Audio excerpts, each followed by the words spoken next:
جی السلام علیکم ورحمۃ اللہ وبرکاتہ۔ یہ جو آپ نے ایک آڈیو بھیجی ہے جو کہ واضح پتہ چلتا ہے کہ کسی ناسبی کی ہے، مجھے اس کا نام نہیں پتا، لیکن جو اس نے باتیں کی ہیں وہ بالکل سمجھ لیجئے ناسبیوں والی باتیں ہیں۔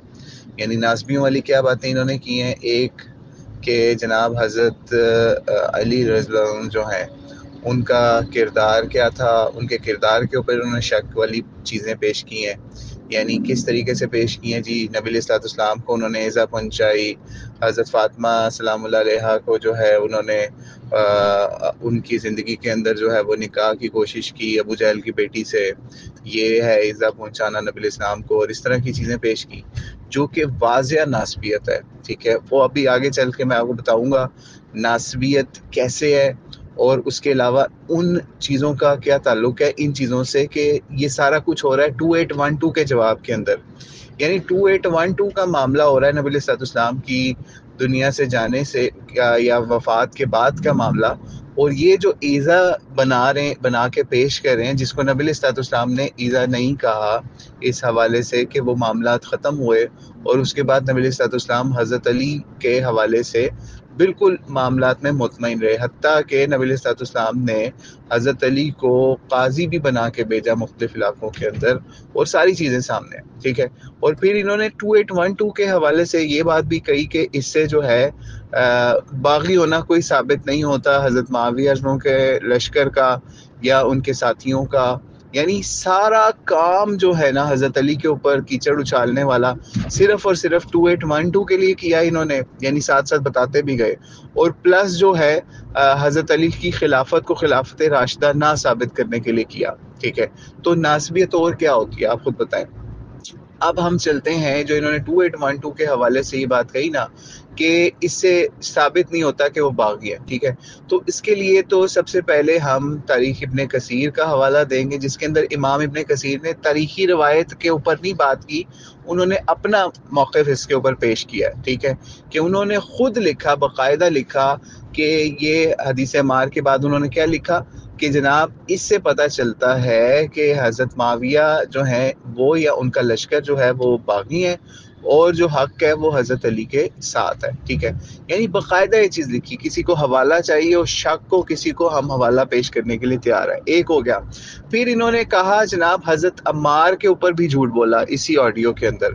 حضرت عمار کے اوپر جھوٹ کیا بولا کہ جناب وہ جو ہے نا وہ تو مسلمانوں کے قتل کے لوگوں کو اکٹھا کیا کرتے تھے اور یہ کرتے تھے وہ کرتے تھے، لیکن پتہ چلتا ہے کہ حضرت عمار رضی اللہ عنہ کے حوالے سے نبی صلی اللہ علیہ وسلم نے کیا فرمایا ہوا ہے۔ ٹھیک ہے، یعنی حضرت عمار کے حوالے سے نبی صلی اللہ علیہ وسلم نے ان کی زبان سے حق جاری ہونے کے حوالے سے کیا فرمایا ہوا ہے، باقاعدہ حدیث ہے۔ اسی طریقے سے نبی صلی اللہ علیہ وسلم نے جو احادیث بیان کی ہیں اس کے اندر ان کے حق کے رستے کے اوپر چلنے کے بارے میں کیا فرمایا، وہ بھی احادیث باقاعدہ واضح ہے۔ پھر اسی طریقے سے نبی صلی اللہ علیہ وسلم نے اپنی زندگی کے اندر جب یہ بات فرمائی ان کے حوالے سے کہ عمار کو ایک باغی گروہ قتل کرے گا، ٹھیک ہے، اور وہ ان کو جنت کی طرف بلاتے ہوں گے، اور وہ جو ہے گروہ وہ ان لوگوں کو یا ان کو دوزخ کی طرف بلاتا ہوگا۔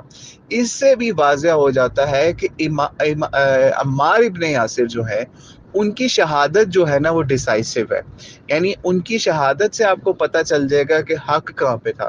تو اب ایک ایسا بندہ جس کی شہادت کے اوپر نبی علیہ السلام یہ بات بتا رہے ہیں اور اس کی زندگی کے حوالے سے حق کے اوپر ہونا اس کا بتا رہے ہیں، یعنی اس کی زندگی بھی اور شہادت بھی دونوں حق کا معیار بتا رہے ہیں، اگر وہ معیار دیکھ کے بھی آپ کو حضرت علی کی خلافت جو ہے اس کے اوپر اس ڈنگر نے کہا کہ کسبی تھی، وہ خلافت راشدہ نہیں تھی، اس حق کے باوجود اگر آپ اس خلافت کو خلافت راشدہ کہنے کے لیے تیار نہیں، تو ہم آپ سے یہ مطالبہ کریں گے کہ آپ اہل سنت کے اکابرین کے اندر سے کسی ایک پاپولر پرسنالٹی کو دکھائیں، پاپولر پرسنالٹی جس کو دیوبندی، بریلوی، اہل حدیث تینوں مانتے ہوں، ان کے اکابرین میں سے یا ان کے متقدمین یا متاخرین کے اندر سے کوئی ایسی شخصیت ہو جس پہ اوپر تینوں یہ لوگ جمع ہو اہل سنت، وہ دکھائیں جس نے یہ بات کہی ہو جو اس ڈنگر نے کہی کہ حضرت علی کی خلافت خلافت راشدہ نہیں تھی۔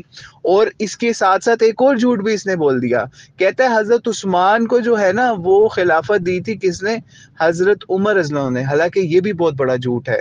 حضرت عمر کے کی جب موت ہو رہی تھی یا شہادت ہو رہی تھی تو اس وقت ایک شورا باقاعدہ یا پوری نامینیشن بنی تھی، ٹھیک ہے، کہ یہ جو بندے ہیں نا 6-7 ان کے اندر سے خلافت جو ہے آپ نے چننی ہے، اور اس میں بھی سمجھ لیجئے حضرت علی اور حضرت عثمان کے اوپر آخری جو ہے ووٹنگ ہوئی، یا پھر آخری یہ 2 بندے رہ گئے تھے، تو کیا حضرت عمر نے ان کو خلافت دے دی تھی؟ آپ خود سوچئے نا۔ تو یہ بھی ایک بہت بڑا اس نے جھوٹ بولا، اور کوئی ایسا معاملہ نہیں ہے کہ خلیفہ اپنے بعد والے لوگوں کو جو ہے وہ معاملات ان کے اوپر کر کے چلا جائے۔ حضرت ابو بکر اور حضرت عمر والے معاملے سے کو اسی معاملے کے اوپر چسپا کرنے کی کوشش کی گئی، حالانکہ وہ ایک علیحدہ معاملہ تھا۔ یعنی آپ یہ دیکھیے کہ ان لوگوں کے لیے صرف اور صرف معاملہ یہ ہے کہ انہوں نے ہر چیز کے اندر سے حضرت معاویہ کا ڈیفینس کرنا ہے، اور حضرت علی کو جو ہے نا انہوں نے ظالم اور سمجھ لیجیے جابر حکمران سے ثابت کرنے کی کوشش کرنی ہے۔ آپ ہمیں بتائیں، انہوں نے جو اسی آڈیو کے اندر کہا کہ کوفہ لے گئے تھے وہ دارالحکومت، تو کوفہ میں دارالحکومت لے جانے کے لیے مجبور کس نے کیا تھا؟ مدینے کی طرف فوجوں کی چڑھائی کس نے کروائی تھی؟ ٹھیک ہے، یا مدینے کی طرف لشکر کشی کس نے کروائی تھی؟ ٹھیک ہے، کیا حضرت علی نے کروائی تھی لشکر کشی مدینے کے اوپر؟ یا مدینے کے اوپر کو انسیف کس نے قرار دیا تھا؟ یہ تاریخ سے آپ کو قرائن سے یہ چیز ثابت ہو جائے گی کہ اگر حضرت علی رضی اللہ عنہ یہ کام نہ کرتے تو مدینے کے اوپر وہ سارے ظلم ہونے تھے جو باقی جگہوں کے اوپر ہوئے۔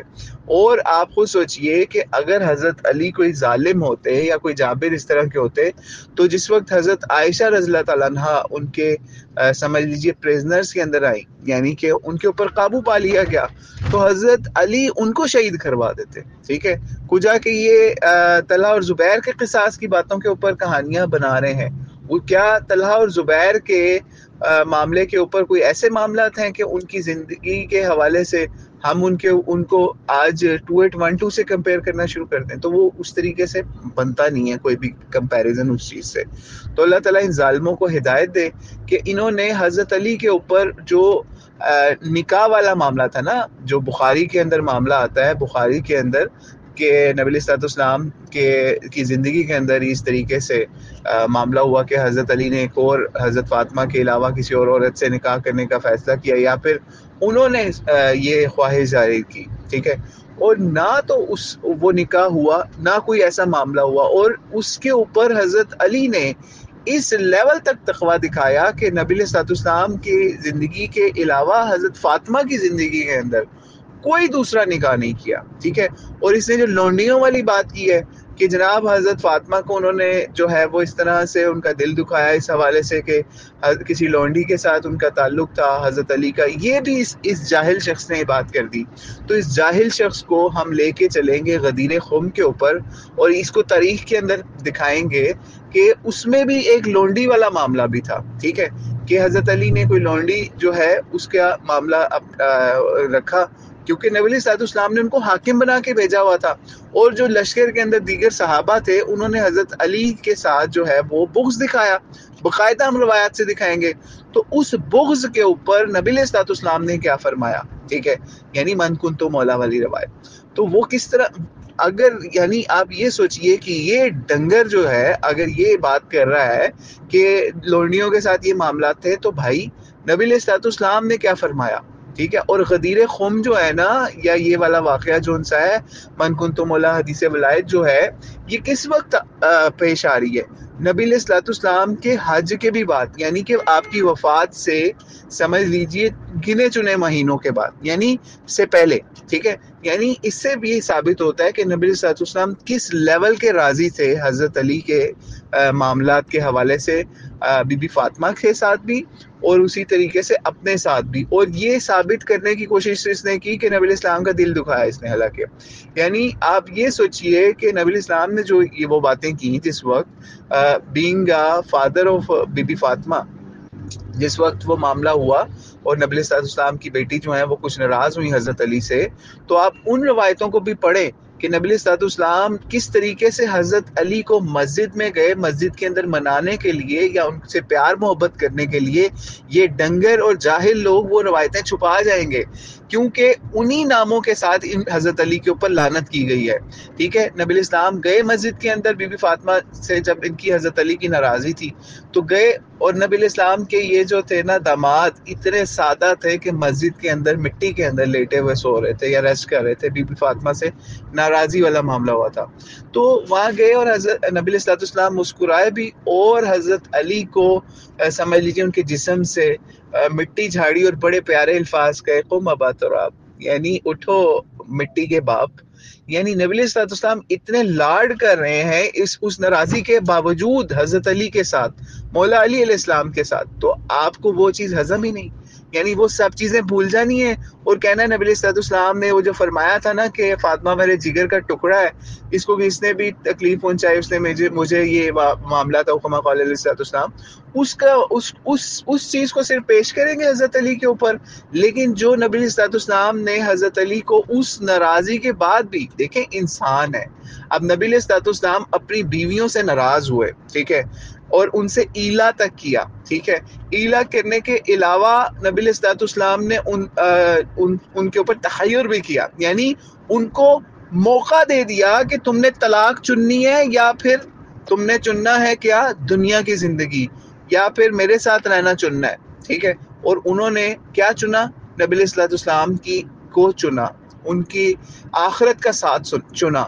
ٹھیک ہے، تو آپ خود سوچیں کہ اس کی وجہ سے ہم رافضیوں کی طرح اب ازواج مطہرات حضرت حفصہ اور بی بی عائشہ، ان دو گریٹ ہستیوں کے اوپر تان شروع کر دیں گے کہ یہ نبی علیہ السلام کو انہوں نے ایذا پہنچائی اور اس طرح کے معاملات.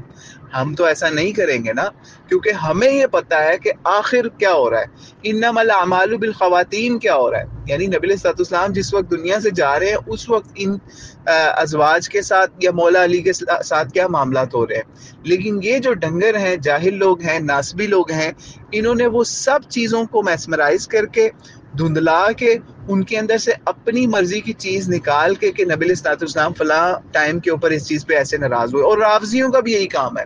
یہ رافضی اور ناسبی دونوں ہی تصویر کے دو رخ ہیں جن کا کام صرف یہ ہے کہ صحابہ کے اوپر ایک نے تبرہ کروانا ہے، ٹھیک ہے، اور دوسری طرف جو ناسبی ہیں انہوں نے مولا علی کو پکڑ کے نا تو ان کے اوپر تبرہ کے رستے کھولنے اور لوگوں کو یہ ثابت کرنے کہ جناب ان کے دور میں بڑے قتل ہوئے. اور یہ اسی جاہل شخص نے اپنی اس آڈیو کے اندر کہا کہ 1 انچ نہیں فتح ہوا یا کوئی فتوحات نہیں ہوئی مولا علی کے دور میں.